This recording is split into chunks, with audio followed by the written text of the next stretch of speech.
మోహన్ రెడ్డి గారు నమస్కారమ్మా. మీకు అందరికీ నమస్కారం. నమస్తే. ఏంటి అసలు జస్ట్ ప్రచారం జరిగినట్లుగా మాత్రమే చెప్పారు అంటే అందులో ఆయన ఉన్నట్లు కూడా ఉన్నారేమో అన్నట్టుగా ప్రచారం జరిగింది. మీరేంటి ఆ ప్రచారానికే ముందస్తుగా బెయిల్కి వెళ్ళిపోయారు, దాన్ని హైకోర్టు కూడా డిస్మిస్ చేసింది. మీరు మళ్ళీ ఇప్పుడు సుప్రీంకోర్టు వరకు వెళ్ళారు. ఏంటి ఎరక్కపోయి ఇరుక్కున్నారా? రాజు తలుచుకుంటే కొరడా దెబ్బలు కొదవ అన్నట్టు మా అధికార పార్టీ వాళ్ళు తలుచుకుంటే ఎవరినైనా లోపల పెట్టచ్చు. ఈ రోజు గాంధీ మాత్రుడున్న లోపల పెడతారు, శ్రీరామచంద్రుడిని ఆరోపణ చేసి ఆయన కూడా అవినీతి కింద అంటగట్టే పరిస్థితుల్లో ఇల్లు ఉన్నారు. ఇప్పుడు దాంట్లో ఆ కేసులో ఆయన ఉన్నట్టుగా ఎక్కడ ప్రస్తావించలేదు కదా. మద్యం కుంభకోణంలో అవకతవకలు జరిగాయనేది టీడీపీ నేతల ప్రధాన ఆరోపణ నేపథ్యంలోనే ఈ కేసు ఇలా ఫైల్ అయింది. కానీ వాసుదేవ్ రెడ్డి విచారణలో ఈయన ఉన్నాడన్న ప్రచారం జస్ట్ ప్రచారం మాత్రమే. దానికి మీరే ముందస్తుగానే బెయిల్ ఎందుకు వెళ్ళారు? అది మెయిన్ కదా. మీకన్నా నాకన్నా వాళ్ళకన్నా తెలుగుదేశం పార్టీ కూటమి ప్రభుత్వంలో ఉన్నటువంటి పెద్దలు ఎప్పటి నుండో నేను మద్యం కుంభకోణంలో మితిన్ రెడ్డి గారు ఉన్నారు, మితిన్ రెడ్డి గారు దీంట్లో దోషి, అది ఇది అని రకరకాలుగా స్టేట్మెంట్లు ఇచ్చిన సందర్భాలు అందరూ చూసినారమ్మా. ఒకవేళ మీకు తెలియకుంటే మళ్ళీ ఒకసారి రిపీట్ చేసుకుంటే తెలిసిట్టది. కాబట్టి వీళ్ళ అభియోగాలు ఏంటి? వీళ్ళ అభియోగాలు ఏం చేయాలనుకున్నారంటే వీళ్ళు ప్రభుత్వంలో ఎక్కువ హామీలు ఇచ్చినారో అధికారంలోకి వచ్చేటప్పుడు ఇచ్చిన హామీ ఏ ఒక్కటి నెరవేర్చలేని పరిస్థితిలో ఉన్నారు. కాబట్టి నెరవేర్చలేని పరిస్థితిలో ఉన్నప్పుడు ఏ ఒక్క పార్టీ కూడా వీళ్ళు ఏలెత్తి చూపించకుండా ఉండాలనే ఉద్దేశంలో భాగంగా ఈ విధమైనటువంటి ఆరోపణలు చేస్తున్నారు. ముందు ప్రమాణ స్వీకారం చేయక మునిపే రాష్ట్రంలో అలర్జడి సృష్టించి ఎక్కడికెక్కడ ఏ పార్టీకి సంబంధించినటువంటి వ్యక్తులు కానీ అంటే వాళ్ళ కూటమికి సంబంధం లేకుండా ఎవరైనా ఏదైనా మాట్లాడితే వాళ్ళు మాట్లాడకూడదనే ఉద్దేశంలో భాగంగా అల్లర్లు లేపి మర్డర్లు చేసి రోడ్ల మీద కొట్టి అక్రమ కేసులు పెట్టి ప్రమాణ స్వీకారం కన్నా ముందే ఒక భయభ్రాంతులకు గురి చేసే విధంగా చేసినారు. కాబట్టి తర్వాత ఒక్కొక్కటి ఏ కార్యక్రమం చూసినా వాళ్ళు ఇచ్చినటువంటి హామీలు నెరవేర్చలేని పరిస్థితిలో ఉన్నారు. నెరవేర్చలేరు కాబట్టి ప్రతిపక్షంగా ఉన్నటువంటి మేము ఖచ్చితంగా వాళ్ళు ఏలెత్తి చూపుతాం. కాబట్టి ఏలెత్తి చూపే కార్యక్రమం ఉండకూడదంటే వీళ్ళని ఎట్ట తిరిగి ఏదో విధమైనటువంటి కేసులు అభియోగాలు ఆరోపణలు చేసుకుంటూ పోవాలనే ఉద్దేశంలో భాగంగానే చేస్తున్నారు. ఏ ఒక్క రోజు కూడా కేబినెట్ సమావేశం కానీ తెలుగుదేశం పార్టీ వాళ్ళు కూటమి ప్రభుత్వం ఏదైనా ఒక మీటింగ్ పెట్టుకుంటే ఆ మీటింగ్లో కూడా వీళ్ళు ఆర్థిక విధ్వంసం రాష్ట్రాన్ని సర్వనాశనం చేసినాడు 14 లక్షల కోట్ల రూపాయల అప్పులు ఇచ్చినాడని వీళ్ళకి ఇష్టం వచ్చినట్లు స్టేట్మెంట్ ఇచ్చుకుంటా వచ్చి లాస్ట్ కు అసెంబ్లీలో మొత్తం అంతా కలిపినా కూడా 7 లక్షల కోట్లు లేదని వాళ్ళ నోటుతో వాళ్ళ కేబినెట్ లో వాళ్ళ మినిస్టర్ గా ఉన్నటువంటి పైవాల్ కేశవ్ గారి చెప్పడం జరిగింది.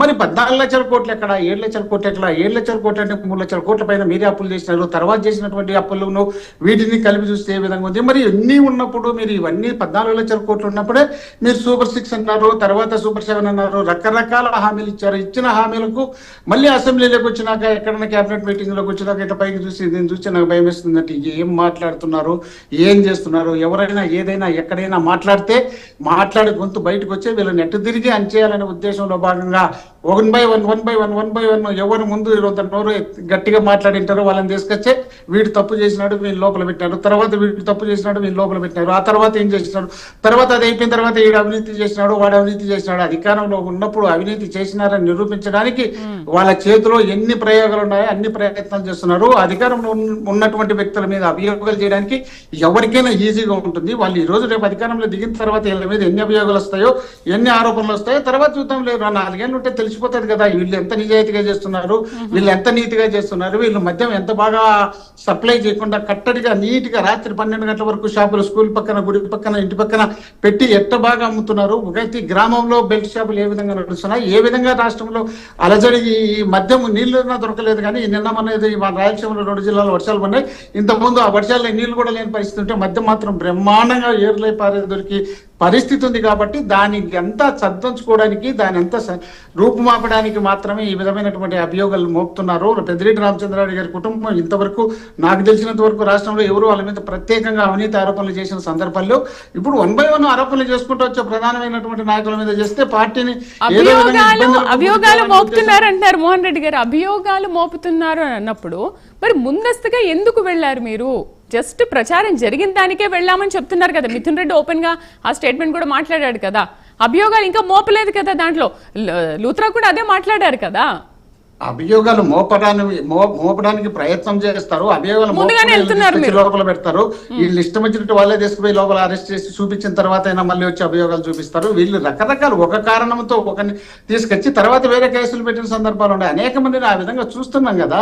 ఒక్కని ఇది సోషల్ మీడియాలో ఏదో మాట్లాడినారని చెప్పి మరి మీ హయాంలో చంద్రబాబుని అరెస్ట్ చేసిన మళ్ళీ అవినీతులు చేసినారు. మీ హయాంలో అర్ధరాత్రి టైంలో చంద్రబాబుని అరెస్ట్ చేసిన తీరు ఎలా ఉంది? దాన్ని ఏమనాలి?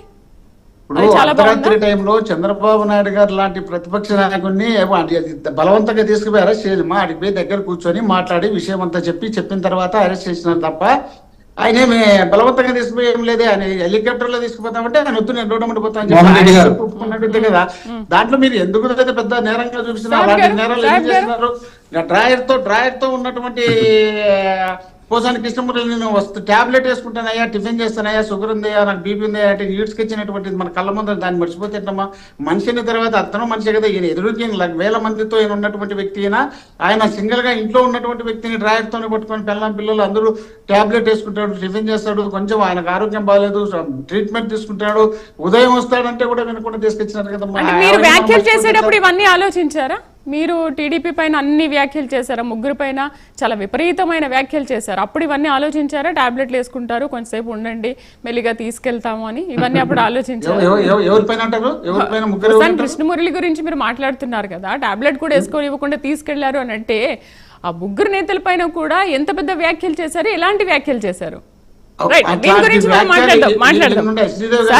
మాట్లాడదాము. అండ్ ఆంజనేయ రెడ్డి గారు వ్యాఖ్యలు ఉన్నాయండి, మా దగ్గర కూడా ఇన్ని వ్యాఖ్యలు ఉన్నాయి. దానికి సంబంధించినటువంటి ఫైల్ అంతా రెడీ చేస్తున్నారు. వీళ్ళు ఇంతకుముందు మేము పెట్టాలనే ఉద్దేశం లేదు. వ్యక్తులు ఒక్కరు కూడా ఇప్పుడు వాళ్ళు నేర్పించినారు కాబట్టి దాన్ని మేము కూడా నేర్చుకుంటున్నాం. మేము కూడా చట్టపరంగా పోయి అక్కడ కాకపోతే కోర్టుకైనా కేసు మేము కూడా పెట్టించడానికి ప్రయత్నం చేస్తాం. అంతా వాళ్ళ సత్యహరిశ్చంద్రుడు మేము దొంగలనే మాట్లాడుతూ తల్లి వాళ్ళు మాట్లాడిన మాటలు